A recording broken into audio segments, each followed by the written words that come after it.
부산시의 한 주택가. 최근 이곳에서 사건 하나가 발생했습니다. 가스불 냄새인가 뭐 이상한 냄새야. 젓갈 냄새 비슷한 하기도 하고 3일 동안에 냄새가 나는 게라. 말해보고 야니 쓰레기들이랑 안 치웠나 쓰레기가 시원해 나는데 좀 치워라 내가 그까지 하고 이런 말까지 했는데 그 다음은 댕기네 어찌 이 사람들이 불만이 이제 뭐 무대기가 막 한 자루 정도 나올 정도로 그렇게 사람이 부패가 됐다는 얘기를 들었습니다. 악취가 났다는 주민들의 잇따른 증언. 이 골목에 무슨 일이 있었던 걸까요? 지구대를 찾았습니다. 8월 7일 18시 11분경이었습니다. 112 신고 들어왔었는데 신고 내용이 며칠 전부터 아저씨가 안 보인다. 그리고 집에서 이상한 냄새가 난다는 신고였습니다. 당시 출동했던 경찰과 함께 현장을 찾아가 봤습니다. 창문은 안 열리는 상태였고 같이 소통한 경찰관이랑 제가 이 현관문을 딱 열었을 때 이제 좀 심한 악취가 풍겼습니다. 말끔히 치워진 듯 보이지만 여전히 진동하는 악취와 구더기 등 시체가 있었던 흔적이 그대로 남아 있었습니다. 출동 당시 상황은 어떤 모습이었을까요? 사망자 같은 경우에는 저기 방 가운데 쪽에 옷 입은 채 엎드려서 있었고, 그리고 이제 이쪽 부분에 약봉지랑 그리고 이쪽 부분에 소주 한 두세 병 정도 있었습니다. 그리고 뭐 이불을 덮고서 이렇게 자고 있는 것처럼 돼 있었던 거예요? 아닙니다. 그냥 옷 입은 채로 마치 앞으로 쓰러진 것처럼 그렇게 돼 있었습니다. 사망자는 8년 전 이혼 후 혼자 살던 50대 남성. 경찰 조사에 따르면 매일 술을 끼니 삼아 생활했다는데요. 이러한 나홀로 죽음이 잇따르고 있습니다.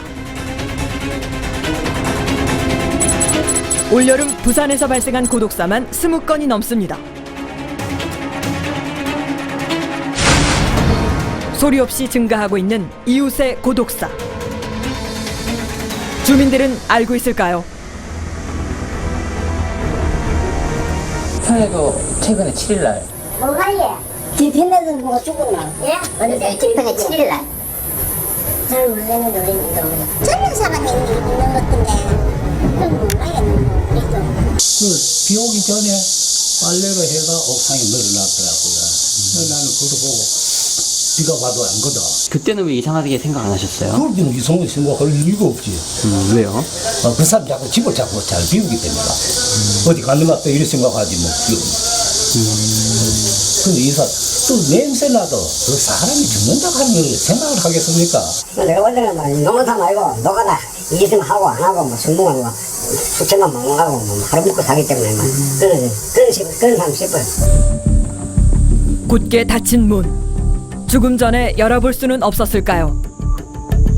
지금 이상하면 오늘 가면 가는지 농사 사치해가지고 누가 이 집에 사냐 안 사는지 가지고 이랬는데 저기 그것부터 잘못했고 우리 이거 보면 통장부터 판단부터 해가지고 사면 무엇이 뭐 우리도 몰라요. 통장 판단이 여기서 막 같이 대화를 안 되네.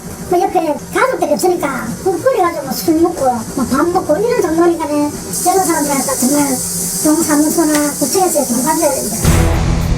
다음 날 또 다른 시신이 발견됐습니다. 60대 여성이 홀로 세상과 작별했습니다. 최초 발견자는 역시나 가족도 이웃도 아닌 소방관. 신고자분은 그 주택의 집주인이셨고 현장을 도착해서 확인을 해보니까 그 열린 그 창문 쪽에 그 모기장 쪽에 파리가 많이 끓고 있는 상황이었고 사후광직이나 시반이나 또 그 시체가 이제 부패가 상당히 진행된 상황이었고요. 아무도 몰랐던 외로운 죽음.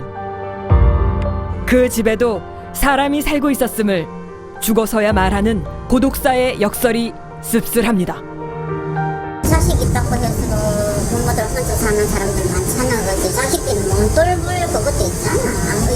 내 없이도 참 내 가정에 산다고 부모를 갖다가 혼자 사시도 뭐 그거 할 수는 없잖아. 허용할 수도 없고 그런 거죠. 밥이 가지가 않지 뭐. 우리도 늘 우리도 늘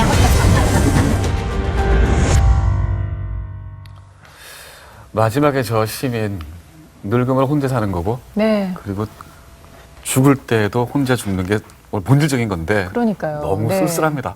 이게 뭐 남의 이야기가 아니라 결국은 우리의 이야기가 될 수도 있기 때문에 함께 예. 또 고민을 해봐야 되는 부분이 아닌가 싶습니다. 함께 이야기 나누실 분들입니다. 최영일 평론가, 전전 변호사, 그리고 잠시 후 달걀 파동과 관련된 이야기 자세하게 전해주실 강정화 한국소비자연맹 회장님도 함께하겠습니다. 어서 오세요. 안녕하세요. 안녕하십니까? 네. 그러니까 그렇지 않습니까? 보통 이 고독사 얘기가 나오면 바로 옆집에서 죽었는데 왜 그 옆 사람들 야박도 하다 왜 몰랐지? 그러니까요. 근데 그게 이제 남 얘기가 아닌 것 남의 같습니다. 문제가 아니에요. 이 동네에서 보시면 네. 이런 사례가 이제 점점 빈번해지고 있습니다. 네, 앞으로는 더 많아질 수 있는 일이고요. 네. 그래서 그것을 어떻게 좀 우리 사회가 같이 끌어안을 것인가 고민해야 되는 시점이 이제 도래했다. 예, 예. 그래서 오늘 아침 이 이슈가 좀 굉장히 와닿는데요. 1인 가구가 엄청나게 늘어나고 있어요. 예, 예. 과거에는 4인 가구가 기준이었고 뭐 핵가족 3인 가구. 그런데 이미 전체 가구 수 중에 1인 가구 분포가 넓어져서 예, 예. 지금 이제 뭐 부산이라든가 일부 지역 얘기들을 우리가 이제 봤습니다만 그게 아니고 전국적으로 지금 이미 5가구 중에 한 가구는 1인 가구. 네. 이제는 4가구 중에 한 가구로 막 이제 확산되고 있는 중입니다.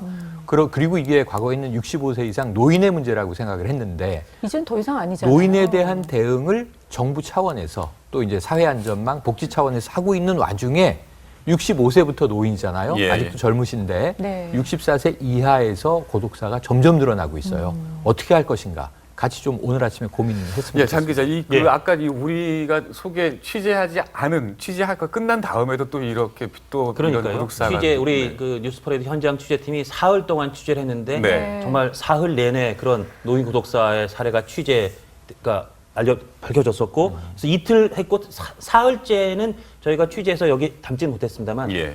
취재하는 사흘 내내 그런 고독사가 발생했었고 현장에 나가 보면 역시 예상대로 내지는 슬프게도 주변에서는 왜 오셨느냐? 경찰이 얼마 전에 왔다 가서 무슨 뭐 사고가 난 줄 알았다. 그러니까 거기에 그런 분이 사시다가 돌아가셨다는 것도 이웃들은 몰랐던 네. 그런 상황들이 정말 절절하게 취재가 됐습니다. 그래서 취재하던 저희 현장 취재팀들도 이 문제가 정말 심각하구나. 현장에 나가보면 정말 심각하구나. 그런 이야기들을 나눴습니다. 네, 조사 내용을 보니까 고독사 위험군이요. 40세에서 64세 1인 가구입니다. 네. 여기 다 40세는 다 넘지 그렇죠. 않았어요? 여기 모두 해당되죠. 그러니까요. 이게 진짜 이게 보통 문제가 아니네요, 변호사님. 네, 그렇죠. 이게 특히 또 부산 지역에서 이런 고독사들이 많았다고 하더라고요. 네. 근데 네. 보통 아까 평론가님이 5가구 중에 한 가구라 그랬는데 이 지역은 4가구 중에 한 가구고 인구로 치면 350만 명 중에 예, 50만 명이라 그래요. 근데 네. 거기다가 이 1인 가구들이 복지 사각지대에 놓인 빈곤 가구들이 많아가지고는 최근에 발생한 13건의 고독 사건을 보더라도 그중에 8건이 이제 복지 혜택을 전혀 받지 못하다가 우울증이나 지방간, 알코올 중독으로 숨진 사람들이 많다 그래요. 네.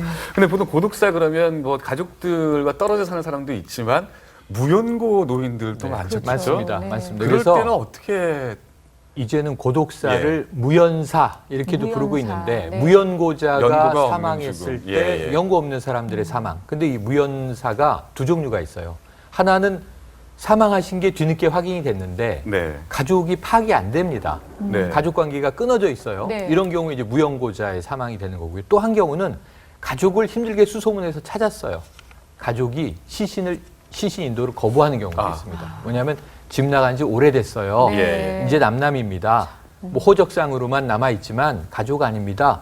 이런 경우에는 또 어떻게 이제 정부나 사회가 처리해야 되는 상황이 돼버리는 거죠. 그래서 예, 예. 말씀하신 그 이제 고독사가 무연사로 이어지는 경우가 상당히 이제 비율이 늘어나고 있고요. 네. 앞으로 더 늘어날 거거든요. 그래서 이 부분에 있어서는 사회적인 대처가 네. 일정 기간을 시신을 보관을 하다가 결국은 그냥 이제 정말 쓸쓸하게 장례를 치르고 말아버리는데 그리고 남은 유품들이 있잖아요.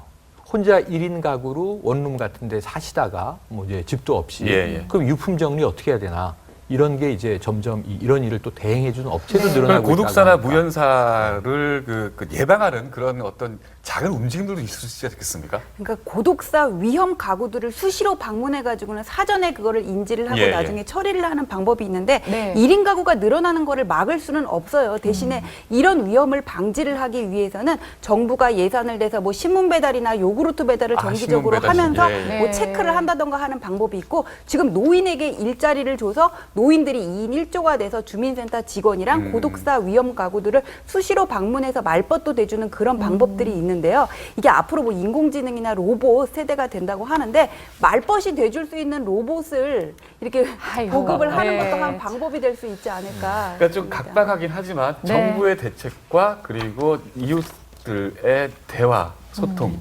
이게 조금이나마 그 고독사를 막을 수 있는 방법이 아닌가. 그런 그러니까요. 생각이 뭐 듭니다. 말벗이라는 게 결국은 그 안에 있는 대화와 마음을 나누는 거라는 그게 근본적인 대책이라는 맞습니다. 거겠죠. 예.